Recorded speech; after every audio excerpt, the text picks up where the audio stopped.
Ciao YouTube. It's definitely been a very long time, but I kind of wanted to make a video to update you on what I've been doing and why I stopped making content and whether I'm still gaming or whether I still care about aim training and aiming and trying my best at esports and stuff like that. So basically, maybe this is a little personal for YouTube, but I thought, why not? Since I want to start making content again, I just want to be very honest with you guys that have been supporting me for a long time. Basically, I really, really focused on my work for a long time now, for years, and kinda, I was at a place in my life where I think it's pretty common to move away from really try harding esports and video games and kind of really focused on my job. And now I would say that I feel like I kind of want to come back a little bit. I have changed my position to a part time one so that I can have more time for myself. And basically, I figure out that I still really, really enjoy playing competitively.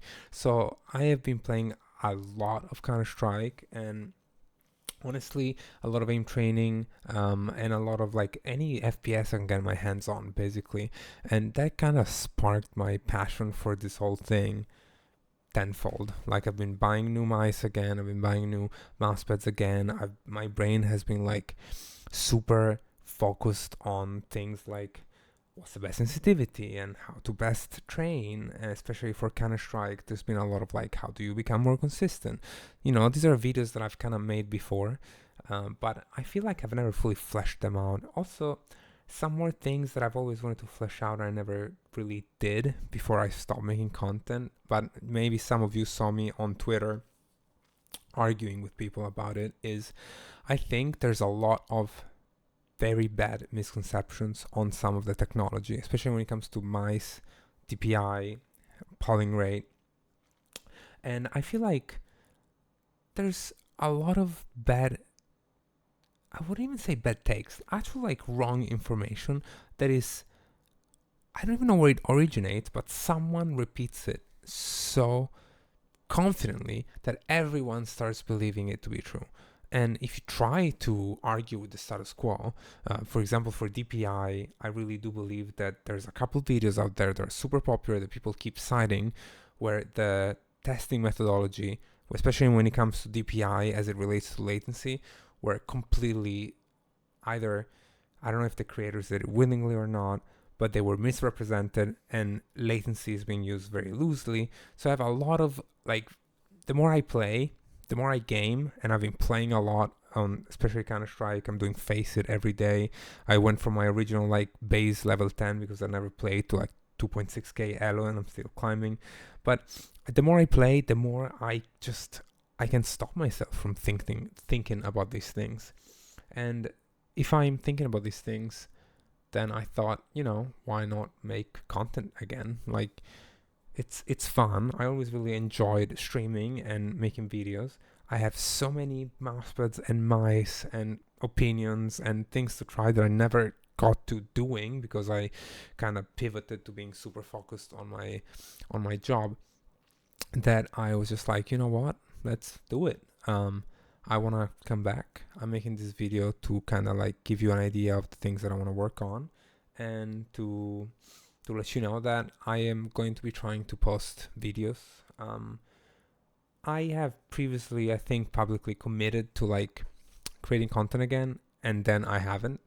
Uh, so this time, I'm not gonna promise like any number of videos or anything like that, but I will um, hopefully prove with my actions what I want to do. So I want to give a little update on my current like aiming esports situation. Basically, I am currently maining a zero, even though I've been, as you can imagine, trying a lot of different mice and mouse pads. But I have been maining a zero, artisan zero, soft or extra soft. I'm still trying to figure out which one I prefer for Counter Strike. And I've been mostly playing at 61.2 centimeters. That's 800 dpi at 0.85. because that's kind of the sensitivity I was using in Valorant when I was playing competitively as a professional.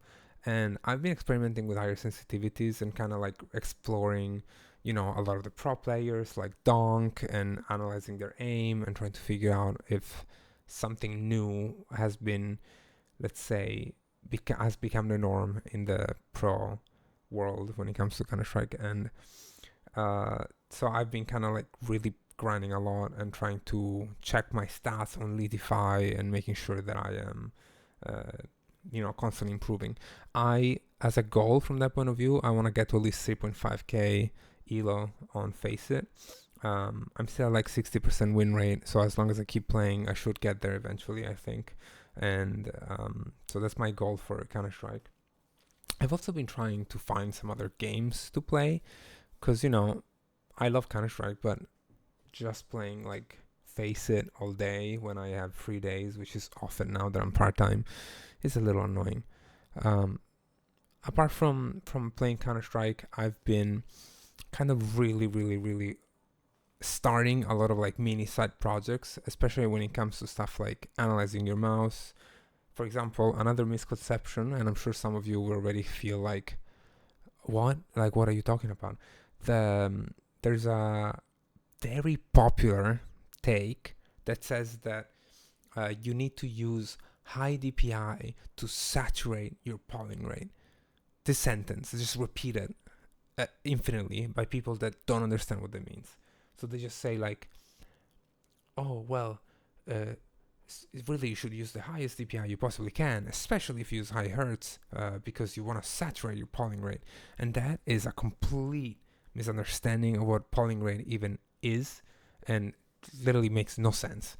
I've kind of argued my point on Twitter before, but I want to make videos for all of these things because it's just crazy to me how like one person says it confidently and then they use some like open source tool to analyze mouse packets that you can find on GitHub, which by the way I argued with the person that's currently maintaining that fork, and they ended up admitting that they were wrong on what they were actually showing. So I've been thinking basically of, since I'm an engineer after all, to be taking a little more like a hands-on approach and implementing some of these tools myself to make videos, and also open sourcing the tools so that people can see what I mean. So we're talking like tools to analyze your mouse and whether like these claims are real and stuff like that.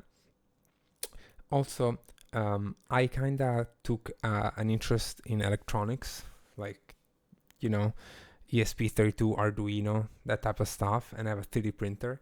So it's too early to say, but I definitely, now that I'm getting so involved in competitive gaming again, I really want to see if there's anything that I can do in terms of like actual physical product creation, especially something that learns from the aim training community and would hopefully like lead the way when it comes to competitive gaming.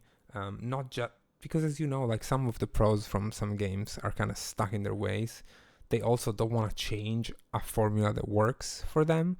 So that kind of limits a lot of the creativity that I think could exist if we kind of think about the world of peripherals with a new point of view. It's kind of the point that I make in my review of the GPX2, which I think I will link somewhere on screen if you haven't seen it yet. And that's just how like all mice currently, and I have like 15 of them around me, are just boring. On that topic though, I will say a little update, and that's I am not maining the GPX anymore, but I'm actually maining the Viper V3 Pro, because the shape is kind of better for me, because the way I grip, which is like this, like a claw like this, works a lot better because of the fact that the sides of the Viper V3 Pro are sloped inward, so they're like concave compared to the GPX, as it's a GPX like the potato shape is more like flat on the sides. So I've actually been preferring the Viper V3 Pro, which I never thought I would.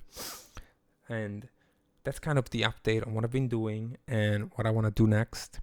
And another big thing that I want to address is streaming, because ultimately, yes, I always posted videos on this channel, but my main focus when I was making content was definitely streaming on Twitch. And I have to say, I kind of have been like struggling with my feelings on the matter on whether I want to stream again, because Twitch, it's kind of like hyper competitive when it comes to numbers, and I really wasn't living the whole number thing in a healthy way. Like, I feel like I was stressing out too much about my analytics, maybe because I'm an engineer and like a science person, and I just focus on the numbers so much. So I kind of don't want to burn out before I even restart with my content. So that doesn't mean that I'm not ever gonna stream, especially because I'm gaming so much. So it's kind of like, would it really be so different just gaming on stream?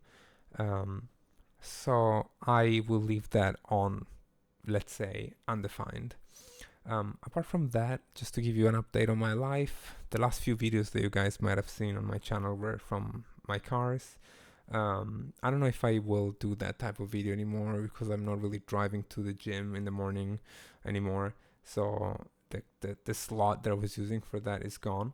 And in general, I want to raise the quality of my videos a little bit by, actually, as I said earlier, either making tools or visualizations with Unity or any other 3D software so that I can more properly explain some of these concepts. So I'm not sure if I will do some free form like dialogue from the car type of video, but who knows, I'm also not sure that I will only be focused on like peripherals and aim training. I kind of have a lot of things to say on a lot of topics. Like, people that know me in real life know that I just ramble on a lot of stuff, usually related to tech and somehow related to gaming, but maybe a little more like broadly compared to just like the world of aim training. So I might experiment a little with content. So if you guys, for example, have any sort of suggestion or request or anything that you would like to see on this channel or from me, please leave it in the comments, because that would help a lot with kind of like figuring out where I want to go from here. But yeah, I'm excited to be back, and I kind of lost a little bit of my touch when it comes to the camera, but it's still really fun, and I will see you guys hopefully very soon. Thank you.